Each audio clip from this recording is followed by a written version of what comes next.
Last time, pinag-usapan natin itong si Kuya Will.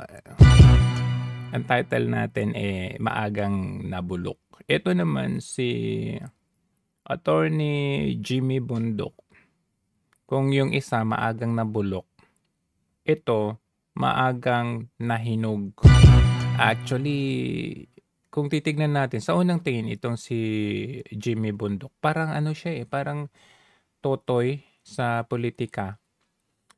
Pero lingid pala sa kalaman ng lahat. Parang executive level na rin yung kanyang naging function nung siya ay na-appoint sa PAGCOR. Director kasi sa PAGCOR ni PRRD. So, parang tignan mo parang baguhan, parang walang kaalam-alam. Pero dito pa lang sa interview na ito, biruin mo itong mga tatlong mga batikang, mga tanong ng mga to. Professional naman sila magtanong. Hindi naman sila yung parang nila Karen Davila or yung mga iba dyan na talagang medyo sila, notorious yung kanilang mga tanong. Pero ito, okay sila yung they can bring the best out of you or they can bring the worst out of you kung hindi ka magaling sumagot. So dito pa lang nabilib na ako kay Attorney Jimmy Bundok. Sabi ko nga, hinog na. Maagang nahinog. Kung hindi mo siya makikita magsalita, kung hindi mo siya makita sa mga ganitong mga engagements, masasabi mo, Jimmy Bundok tatakbong senator? Masyado naman yan. Ambisyoso. Pero titignan mo siya dito. Panoorin natin. And lawyer Jimmy Bundok, who will be running under PDP Laban, and he joins us now live in the studio. Good evening, attorney. Thank you so much for joining us tonight. Good evening, and it's a pleasure to be here.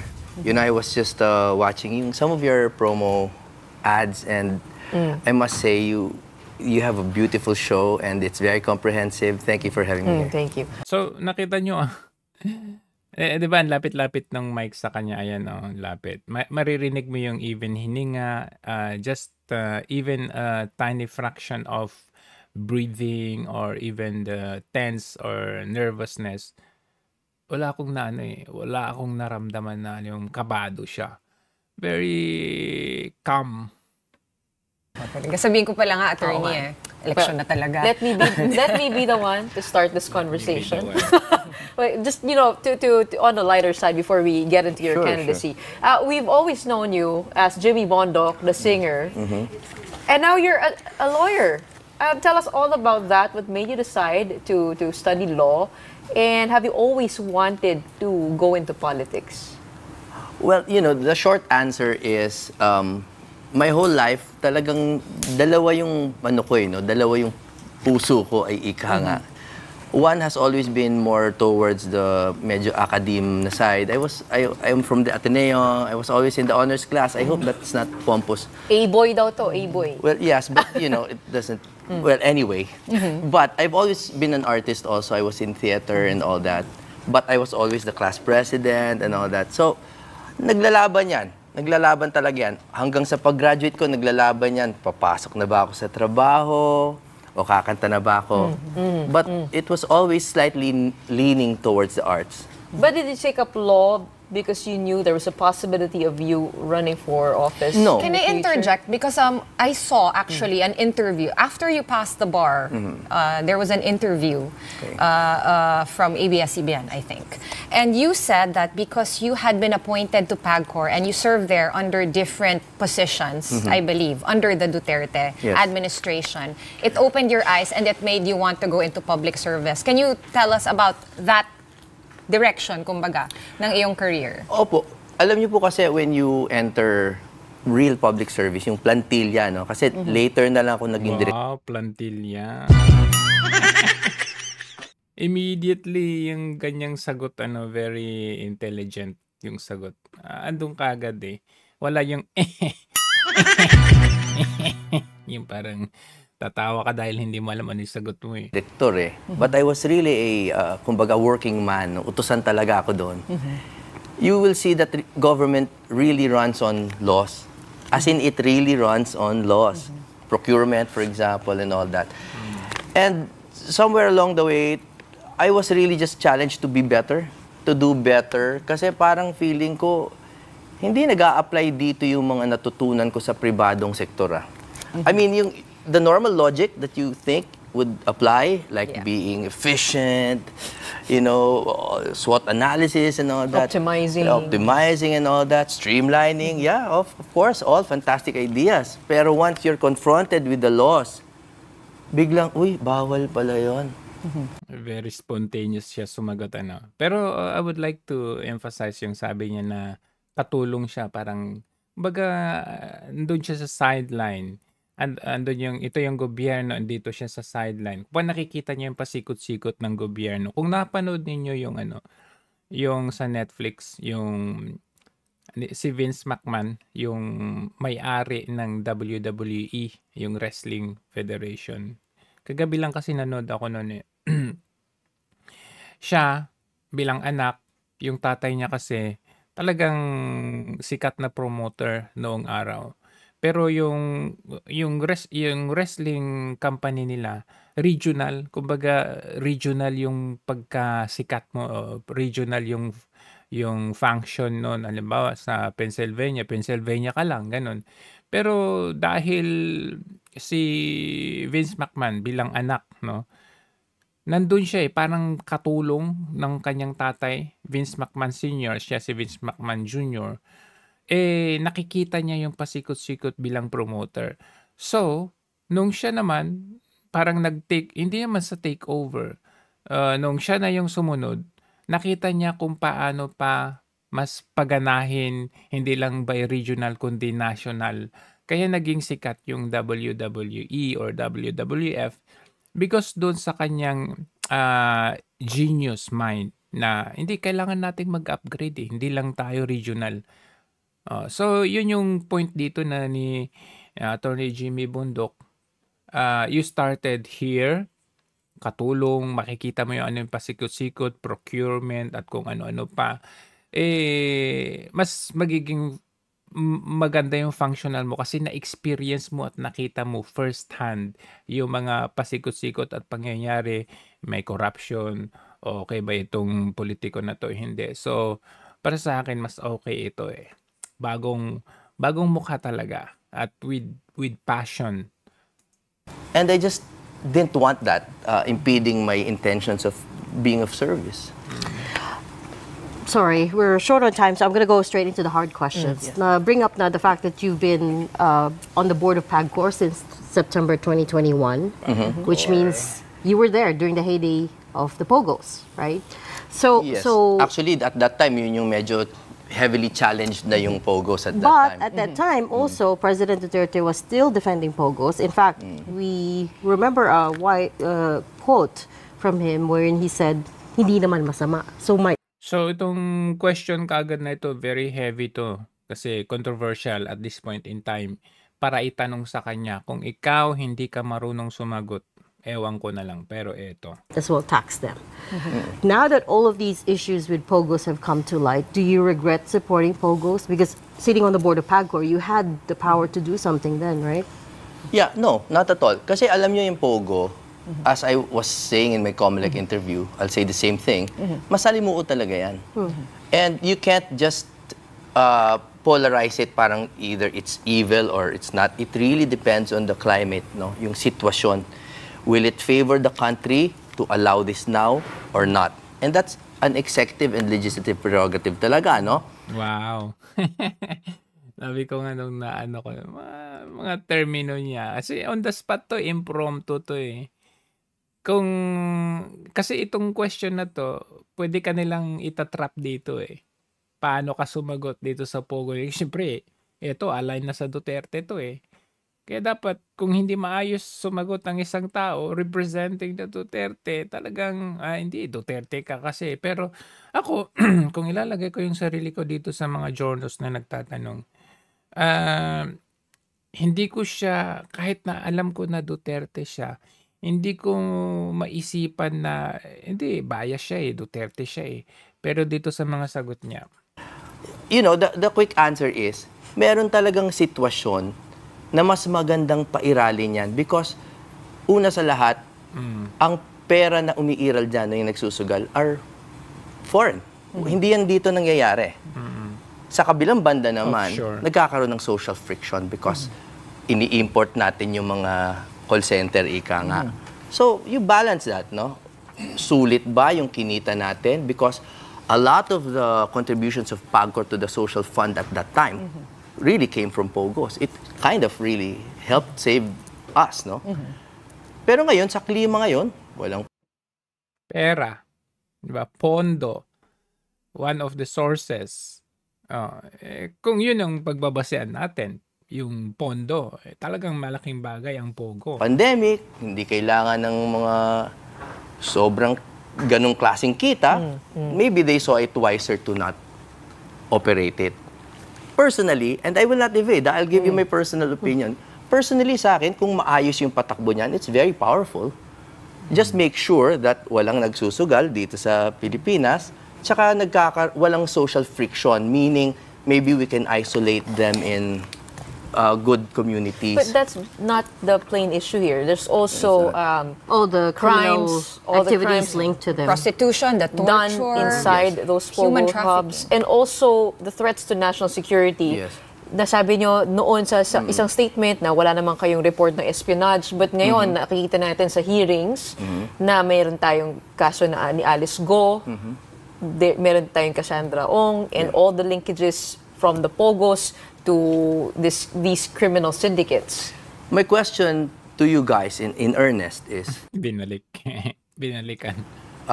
whether these are regulated or not, do you think these crimes would persist? That's my question, no? And it's a real question. I think dapat Kaya aralin nga eh. siguro ng NICA or something. Kasi nga, hindi natin alam kung mas lumalala pa siya pag hindi regulated. Because it's there. Pardon the word na, for example, porn. No? Very... Take note for example, sabi niya, for example, kasi may sasabi niyang journal, hindi naman crime yung porn. Ano yan, no? We can't even stop porn. No? Pero it's there. No, am I saying we should regulate it? Ang hirap. May mga simbahan issues, morality issues. But it's not a criminal activity. Well, Example nga lang For example, ibig niya sabihin, yung porn, nandyan siya, pero hindi mo basta-basta may stop. Ibig sabihin, yung POGO, andyan siya, pero hindi mo basta-basta may stop.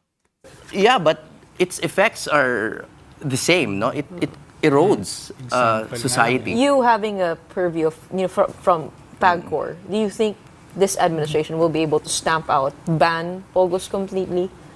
Or will they just, probably fall Be under illegal, a different yeah. name? Or will they reappear in some IGL. other... It really depends on political will and Kung bias siya, pwede niyang sabihin na, no, I don't think so. Parang ako, sabihin ko, I don't think so. Papalitan lang ng pangalan. IGL na nga ngayon, di ba? O kung hindi man, may exception. Sa Cavite, hindi matatanggal, parang ganon.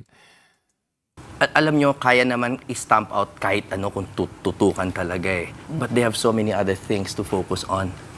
And the internet is so pervasive. Kaya ba talaga natin itigil ang isang bagay lamang sa internet? I'm not sure.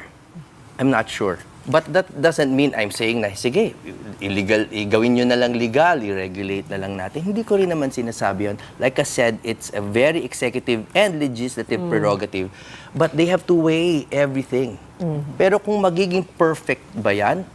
Never, right? Never. Because it's just there. The internet is just there. Attorney, why the Senate? A lot of celebrities, influencers, artists who try their hand at politics usually go for a lesser role. Why the Senate agad? Many reasons, but the first was, ang una talaga niyan, magpa-party list dapat ako. I do have a party, it's a legitimate party, it's called Boses. It's for entablado at sining, yun yung ES doon sa Boses. But when I was confronted with the former president, tinanong niya, saan ka tatakbo? Sabi ko, party list po. Hindi, pero anong gusto mo? Saan mo talaga gusto? Sa Senate po. I mean, I had to be, parang reached into my brain and asked me for an earnest answer. When was that? I'm curious because I was just thinking months kung ano yung ago. process, 'di ba? Before ka nag-file ng COC for Senate na. Yeah, a few months ago. A few months ago. I was in Davao. Sabi ko, ano yung gusto mo? Sabi ko, sa Senate po. And it's true. But also, I think, Yung question kasi nila, para sa akin, trap question to eh. I mean, not intentional na gusto nilang i-trap or trap na trap. But, ano to ano to, parang itong tanong nila, leading to another question na gusto nila kasing i-portray, ma-portray na pinatakbo to ni Duterte eh. Pinatakbo ni Duterte ang mga to kaya tumakbo ang mga to kasi why the Senate, 'di ba? Pero magaling ang sagot talaga ni attorney dito eh. I know my chances, hindi ako ilusyonado na tao. But if there were a house that I would have a better chance of getting into, I think it's the Senate. It requires more votes, but it's not a single vote. Plus, nagsisiksika na sa party list. I really don't think, marami na Next natitap doon question, attorney. Bakit PDP laban? Oh, yeah. Dadagdag ko doon, sinabi mo gusto mong patibayin ang best of the best Duterte principles. Yes. Which are?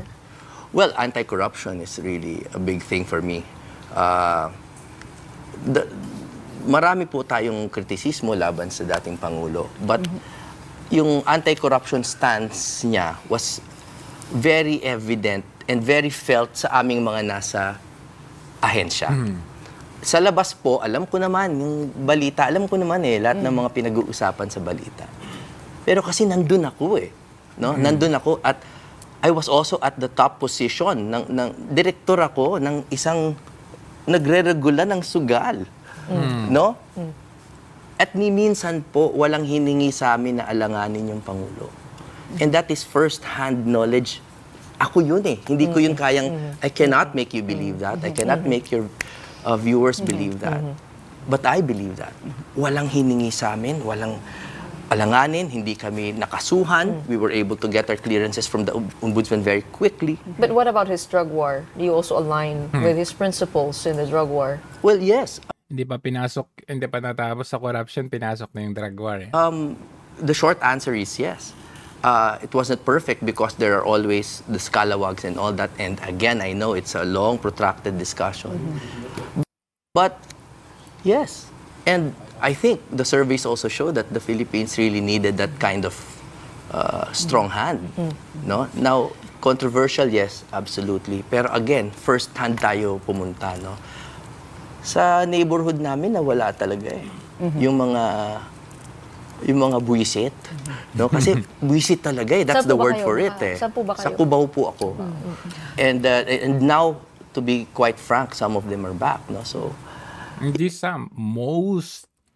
most of them. you know, these are real things. Because No? a lot So it of was, people, Jimmy, so would say that it's maybe not the most popular choice for your maiden run for the Senate to join PDP laban. But which so is- it was, so I'll ask the question straight now. There's speculation that you were asked to run. Ayan, itong you were asked to run. For under PDP Laban, specifically because they need the numbers in Senate with the specter of impeachment hanging over Vice President Sara. Is there any truth to that? Di ba? There have been absolutely no talks about that. If those are their intentions, I don't think there's anything wrong with that. I think that's a political matter. I don't think it's illegal. Galing ng sagot. Tama nga naman. May masama ba doon? Pero sabi niya, to be clear with that, wala namang kaming pinag-usapan, wala namang sinabi. Tinanong nga ako ni PRRD kung ano ba talaga gusto kong takbuhan. Kasi gusto nila na pinatakbo ito ni Duterte, itong mga tumatakbo sa PDP na ito But para mai-save yung anak niya. wala pong ganong usapan. It was more of me expressing, saan mo ba gusto? Sinagot ko sa Senate po. Did you consider joining another party or was this the only option for you? No. This was, the only option was this, or of course to go independent. But my friendship with Dutertes are not as deep as people think. Oh no, it's very deep, but it's not politically deep. No, it's personally. We have a kinship. No, How and we did have you end shared- up becoming friends on the personal level? It was that song. It was Because of I the- wrote a song, which is why siguro po kung mangyari po yung hindi ka panipaniwala na ako'y makapasok sa Senado. Which is why siguro po Tingnan niyo upo niya. Very confident. kung mangyari po yung hindi ka panipaniwala na ako'y makapasok sa Senado, it would be such a great story, to be honest. Just because I really started with a belief na sabi ko, okay, itong taon to, susuportahan ko to. Gumawa ako ng kanta, nahanap nila ako, nilipad nila ako sa Davao, naging magkaibigan kami, binago ko yung buhay ko, at ngayon, kung makapasok man ako, it would be, what an upset, right? But I'm not doing it for that. It's just that the artist in me sees that as a great story. So to be clear, it was former President Duterte who asked you to run under PDP Laban. Ang kulit. To run under PDP Laban. Just to set the record straight. No, he asked me Di ba? Ang kulit mo eh. He asked me nga eh. what I wanted. And I said, gusto ko po mag-Senate Okay. under PDP. Attorney, Laban. so It was more of him acceding to it. So at what point did you join PDP? Oh, when they announced it, about a week before that. It was quick kasi alam niyo naman sila kung minsan So nakita nyo, this only proves or magpapatunay na mismo si Jamie Bondok ang nag-ask, I want to run as a Senate sa PDP. And there you go, nandun siya sa PDP. So ang tanong kay Willie, tinanong mo ba? Nag-ask ka ba? Para sabihin mo na hindi ka sinama sa PDP? Di ba? I mean, nung panahon ni Duterte, ikaw yung lumalapit kay Duterte. Tapos ngayon, anong gusto mo? Ikaw yung ano? medyo Kaya nga, so 1 week before they announced it was the time that you joined PDP. So you're a very new member. No, I had been a member. I had been a member, but not To be on the slate. to be on slate. Attorney, pardon me, but I have to ask this, and I know this is an issue that has long passed. In 2016, 2020, you nag-post kayo, sabi nyo, about ABS-CBN. I'm so excited to see the biggest TV network close down. This company is a snake pit, where success is based on politics and sexual favor. I'm eagerly awaiting your demise. I know how this sounds, etc., etc. You spoke against or for the shutdown of the ABS-CBN network, and 3 years later, 4 years later, seeing everything happening, even with SMNI, Yeah. do you still stand for that statement, for what you said back in 2020? I'm honest enough to admit that those words were strongly worded. That post was strongly worded because of personal reasons that I would, if you would allow me to not say. So But- a bad experience, basically. Bad experience. Personal yes. bad experience. Yes. Okay. But on the other hand, I was aware of what that statement would do, that it would bring light onto something that at that time was, iniquitous. Pero, now I'm just glad to hear that they're doing better. Tas yung mga nawala ng trabaho, may mga trabaho na, and I'm not a monster, no? I did not want jobs lost or whatever. It's just that I want everyone to follow the rules. Everyone should follow the rules. What rule do you think they broke? Well, again, those are the personal things that But I was saying. wasn't that also politically motivated? I mean, what happened to ABS-CBN? What is happening now to SMNI? Doesn't Congress have too much power over, the granting of franchises? In this instance, it can be. I mean, on one end, it can probably bring justice. On the other hand, it can be abused. The power could be abused. Yeah. Well, let's go legal, no? Because franchise is a franchise. It's a grant. It's the prerogative of the legislature. So you can't question it. It's not a contract. That's what they teach in law school. Magkaiba naman yan. Walang breach of franchise, may breach of contract. So kung yun ang gusto ng legislatura, then okay. No? But as far as Doesn't that send a precedent? Isn't that a precedent for the same thing to happen to other networks? na pag hindi nagustuhan ng administrasyon o nakaupo, yung sinasabi mo, i-shut down na lang natin yan. Well, that's a franchise, but that's not the only way to express your views, especially in this digital age, right? In fact, some people do better online than on the diminishing airwave power, no? So para sa akin, hindi rin. But final point is, I think this is the reason why we should really choose our elected officials well. Diba? Kasi talagang piliin natin kung sino yung bibigyan nyo ng kapangyarihan na mamigay ng prangkisa. Oo, wag yung alatamba. And what platform are you strongly running on? Top 3?